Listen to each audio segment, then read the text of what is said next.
E aí galera, tudo bem?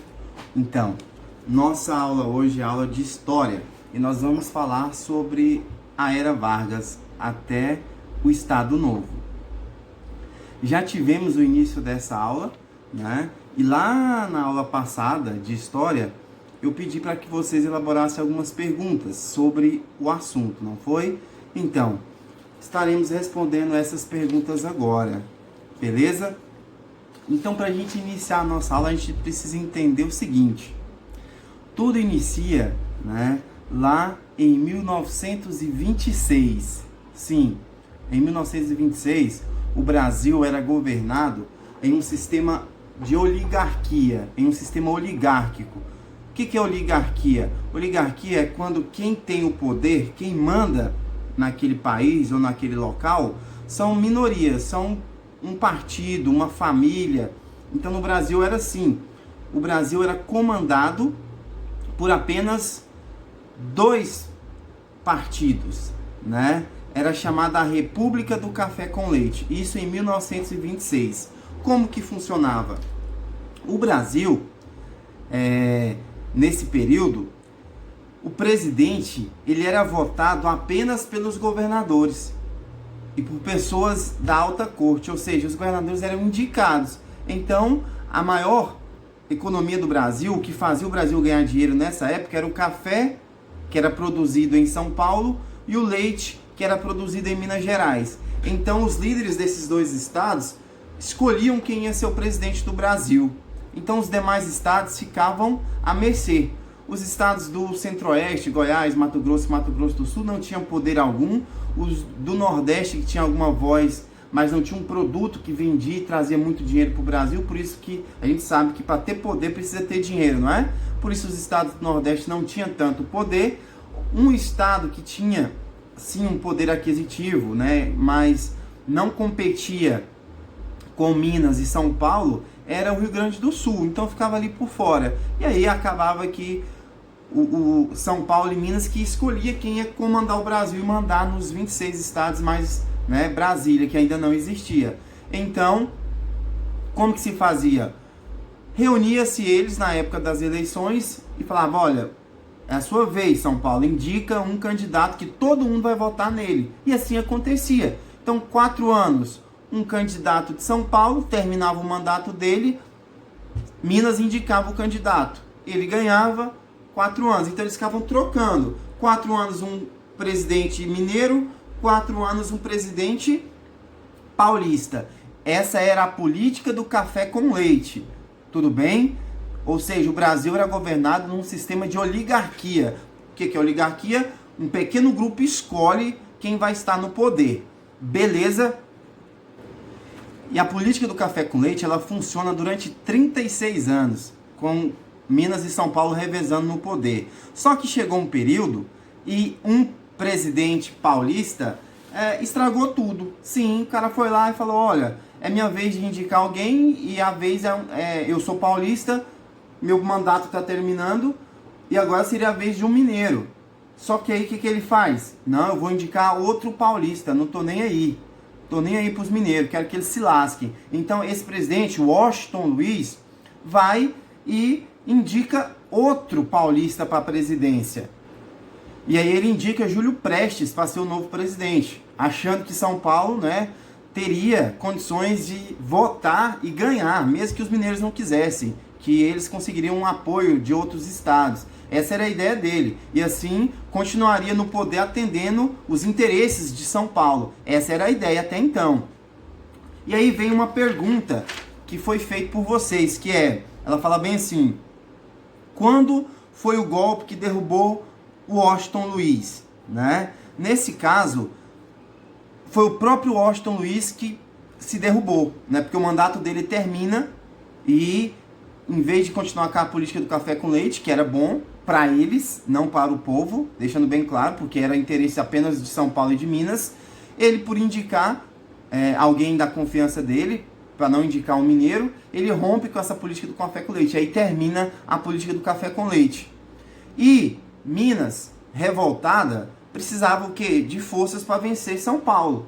Então eles se unem com quem? Quem que era eu disse ali que era uma das economias maiores, não tinha tanto poder, mas quando você precisa, fica forte. Era o Rio Grande do Sul. Sim, o Rio Grande do Sul não participava da política do café com leite. Por quê? Porque entre as duas, Minas e São Paulo, ela era fraca. Mas era a terceira economia mais forte do país. Então Minas, revoltada com São Paulo, fala: vamos nos unir com o Rio Grande do Sul. E aí o Sul fala: tudo bem, eu me uno com vocês, mas eu lanço o meu... para ser presidente tem que ser um candidato meu. Beleza. Quem é o nome? Qual é o gaúcho? Getúlio Vargas. Tranquilo? E aí cria-se um novo partido, que é o Partido da Aliança Liberal. E aí tem uma das perguntas que foi feita, eu vou ler, são 10 perguntas que foram criadas, né? E aí uma delas é assim, ó: qual é o partido de Getúlio Vargas? Que é a segunda pergunta aí da folha que eu disponibilizei. O partido de Getúlio Vargas era a Aliança Liberal, que era constituído por pessoas da alta sociedade, né? Pelos mineiros, pelos gaúchos e principalmente pelos militares, o que dava muita força para esse partido. Tranquilo? Então, eu vou respondendo as perguntas. Foram feitas várias perguntas, mas eu incluí em 10, né? Porque tinha algumas que eram repetidas, então ficou 10. Esse é o questionário nosso de hoje. E aí eu vou respondendo elas. Já respondemos duas, né? A primeira foi: quando foi o golpe que derrubou o Washington Luiz? Né? Nesse caso, o golpe foi o rompimento, né, de Washington Luiz com a política do café com leite. Isso que faz com que ele saia do cargo. Tranquilo? E qual o partido de Getúlio Vargas? Aliança Liberal.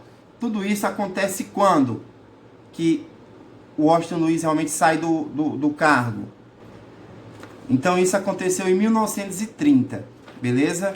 E aí concorre de um lado Getúlio Vargas, o vice dele João Pessoa, e do outro lado concorre Júlio Prestes, apoiado pela coluna Prestes, né, que é o Washington Luiz apoiando ele. Então o Washington Luiz ainda é presidente, a indicação dele é Júlio Prestes, e aí acontece a eleição e quem ganha? Júlio Prestes. Getúlio Vargas perde a eleição. Só que o que acontece nesse ano de 1930? Assassinam o vice de Getúlio Vargas, João Pessoa. Ele é assassinado. E aí, esse é o motivo, né, que faz com que os mineiros e os gaúchos, ou seja, a Aliança Liberal, esse novo partido, se revolte. Então, por esse motivo, porque quem matou o João Pessoa era um advogado aliado ao Washington Luiz. Então, o pessoal da Aliança Liberal fica forte, né, revoltado. Não, como é que podem fazer isso? Vamos pedir, né, não existiu impeachment na época, mas vamos depois presidente. E aí dá força para Getúlio Vargas fazer o golpe, né? O golpe de Estado que tira o Washington Luiz, porque como assim um presidente o governo federal manda assassinar um candidato, um opositor, só porque ele tem ideias diferentes? Acontece que esse advogado que assassinou o João Pessoa era adversário dele político. E aí caiu tudo nas costas do Washington Luiz, do governo federal. Um motivo para Getúlio Vargas e seu partido dar um golpe de Estado. Ele consegue esse golpe de Estado, por quê? Porque tinha o apoio dos militares, os militares apoiam Getúlio Vargas, retira o Washington Luiz e Júlio Prestes do poder, e aí dá esse golpe de Estado, é chamado de Revolução de 1930. Beleza? Então, quando que o golpe derrubou o Washington Luiz? Em 1930. Como? Os militares apoiados com Getúlio Vargas e o Estado, a Aliança Liberal, né, tomam o poder e assume então, em 1930, a presidência do Brasil. Então, em 1930, inicia a Era Vargas, né? Ou seja, ele não foi eleito, ele está lá provisoriamente, por um período provisório. Ele também sabia disso. Então, esse período é chamado de período ou governo provisório. Beleza? Que vai de 1930 a 1934. E aí, como ele está lá por um pequeno tempo, ele já pensa: eu tenho que fazer alguma coisa para que as pessoas, o povo, né, os militares e os demais que não gostam de mim, possam votar em mim quando for ter novas eleições. E aí ele cria algumas medidas para ficar forte. A primeira foi centralizar o poder. Como assim centralizar o poder? Hoje nós temos para tomar uma decisão no Brasil, o nosso presidente é o Jair Bolsonaro, né? Ele não consegue tomar uma decisão se não tiver o apoio do Congresso, né, e do STF, ou seja, o poder, a presidência do Brasil, ela não é única, são 3 poderes, né? O judiciário, o legislativo e o executivo. Então, o que Getúlio faz? Eu tiro o poder da mão do judiciário, eu tiro o poder da mão do legislativo e coloco só na mão do executivo, que é o presidente. Então ele coloca os poderes todos na sua mão e aí as decisões ficam mais fáceis de ser tomadas. Foi a primeira ação que ele tomou. A segunda, nós temos uma população que a metade é mulher, então a mulher não votava na época.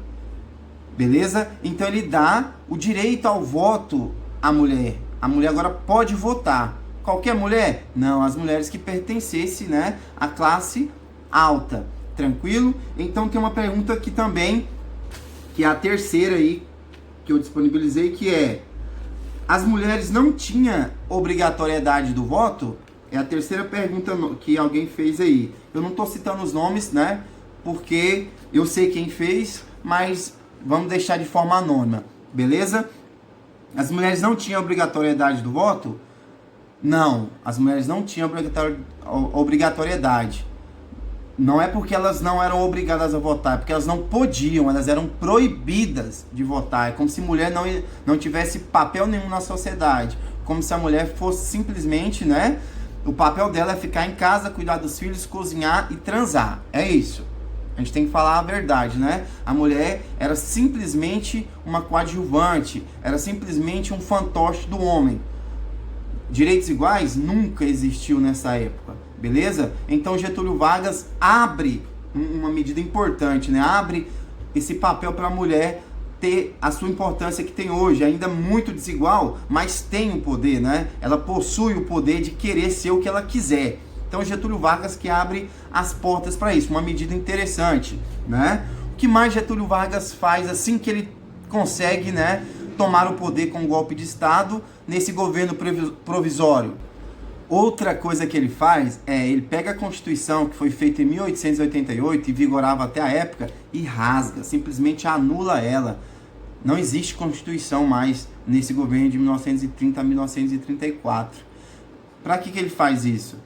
Ele rasgando a Constituição, não existe mais governadores, entenderam? Então, eu vou colocar quem eu quero para governar os estados. Então, eu vou colocar pessoas da minha confiança, que aí eu consigo realmente controlar o país, já que eu quero o poder todo nas minhas mãos.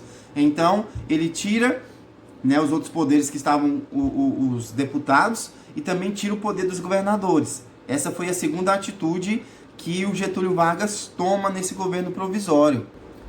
E outra medida que ele tomou foi de investir no país na questão da indústria. Sim, construir indústrias no Brasil para que o país pudesse, né, produzir suas próprias riquezas, porque tudo o Brasil tinha que comprar de fora.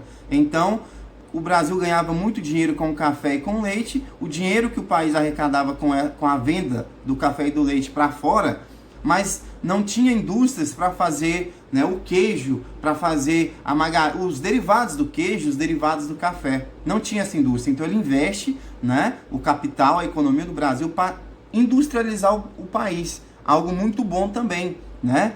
Outra atitude positiva do Getúlio Vargas, que não era nada bobo. Ele sabia que o café estava em baixa, porque produzia-se muito café. Se você tem muito no país, então a galera sabe que não vai faltar. Se não vai faltar, o preço cai, não é? Então ele mandou queimar muitas sacas de café. Para quê? Para que o produto se valorizasse na hora dele vender. Arrecadar dinheiro e investir na indústria. Mala esse Getúlio Vargas. Então foi outra atitude que ele tomou. Tá, mas nessa história toda, cadê os paulistas? Getúlio Vargas está governando, os paulistas, né, o Washington Luiz foi deposto, tomou o golpe de Estado. O que eles estão fazendo? Rapaz, eles estão agoniados, estão na espreita, né? Porque os paulistas ainda tinham o poder de serem governadores, mas quando o Getúlio tira todos os governadores e coloca interventores, pessoal da sua confiança, cara, os paulistas ficaram putos da vida. E então começaram a bolar alguma coisa para se vingarem de Getúlio Vargas. Então os paulistas, né, começaram a fazer manifestações para que Getúlio tomasse alguma posição. O Getúlio, para não ser tão pressionado, ele tomou algumas atitudes. O que ele fez? Ele criou um novo código eleitoral, prometeu novas eleições, o voto seria obrigatório e as mulheres poderiam votar. Estava permitido para as mulheres votar. E aí ele cria a questão do voto obrigatório, né? E sim, os paulistas pedem uma nova Constituição, já que o país estava sem Constituição. E aí Getúlio fala, tudo bem, vamos fazer uma nova Constituição. Tudo isso para não ser pressionado pelos paulistas. E aí esse assunto nos traz a quarta pergunta, né? Por sinal muito boa, que foi: o que foi a Revolução Constituinte, né? A Revolução Constituinte nada mais foi do que uma revolta, né, pedindo uma nova Constituição. Sim, uma revolta pedindo uma nova Constituição e novas eleições. Tudo isso de 1934 a 1937, beleza? Isso foi a Revolução Constituinte. E a Revolução Constituinte, com a sua força, ganha, né? Por quê? Porque Getúlio Vargas cria uma nova Constituição. A nova Constituição ela surge em 1934. E entre os benefícios que traz nessa Constituição, traz como voto obrigatório, escrito na Constituição de 34, mandato agora só de 4 anos, beleza? E com novas eleições, ou seja, um novo presidente que ganhasse essas eleições só iriam ficar de 34 a 37, ou seja, só 4 anos no poder. O alistamento também seria obrigatório, isso na Constituição de 34, até hoje existe isso, né? O interior dos 18 anos é obrigado a alistar-se, ou então o cidadão masculino, né, do sexo masculino, não conseguirá vários benefícios se não tiver esse alistamento. Proibição do trabalho infantil, que é defendido até hoje pelo ECA, Estatuto da Criança e do Adolescente, ou seja, uma nova artigo da Constituição que equivale até hoje, né? E o ensino primário gratuito, ou seja, a criança é obrigada a estar na escola, né, dos 7 até os 10 anos de idade, ou seja, da primeira série até a 4ª série, na época. Hoje tem jardim, né? A criança começa a estudar de 4 anos em diante, mas não. Lá em 1934, com essa nova Constituição, Getúlio coloca que o ensino primário, ou seja, da primeira série até a 4ª série, tem que ser gratuito, beleza? Que seria o ensino primário, que muitos faziam, lembra? Das escolas, todo mundo junto? Primeira, segunda, terceira, 4ª série, todo mundo na mesma turma, né? Mas o governo tinha que pagar por isso. Isso era legal, porque antes as crianças nem direito a estudar tinha, beleza? E aí tem as eleições indiretas, né? Vota-se e quem ganha? Getúlio Vargas. Agora ele é eleito realmente e vai ter seu mandato de 1934 até 1937, ou seja, 4 anos de mandato. E aí esse período é chamado de governo constitucional. Por quê? Porque foi uma eleição, né, provida pela nova Constituição de 34. E o que é de importante que acontece nesse período, né, de governo do Getúlio Vargas? Lembrando que o primeiro mandato dele, de 1930 a 1934, foi um governo provisório. Agora, de 34 a 37, é um governo constitucional, ou seja, ele foi eleito graças à Constituição. E o povo que já estava, né, gostando das medidas dele, né, estava com a figura de um bom presidente, e ele foi eleito. Mas o que acontece nesse período? No mundo, estava acontecendo, né, a premissa aí da Segunda Guerra Mundial, que é de 1934 a 1945. 1939 a 1945, ou seja, estavam os burbúrios da Segunda Guerra Mundial. E no mundo, tinha-se uma linha extremista. O que é algo extremista? É como se fosse assim. No Brasil, vamos para o futebol aí que vocês vão entender bem isso daí. Vamos pegar 2 torcidas. Vamos pegar aí Corinthians e Palmeiras em São Paulo, ou Vasco e Flamengo no Rio de Janeiro. São 2 torcidas, são 2 times distintos. E aí é como se fosse assim. Lá em São Paulo, ou você é São Paulino ou corintiano, ou você é palmeirense. Ou você fica de um lado ou você fica do outro. Você não pode conversar com alguém que seja, se você é palmeirense, você não pode conversar com alguém que seja corintiano. Tem que ser o extremo. Beleza? É como se fosse aqui em questão de política, quando teve as eleições para presidente. Ou você vota no Bolsonaro ou você vota no Haddad. PT, né? Ou o Bolsonaro, ou de direita ou de esquerda. Isso é extremo. Ou você é de um lado ou você é do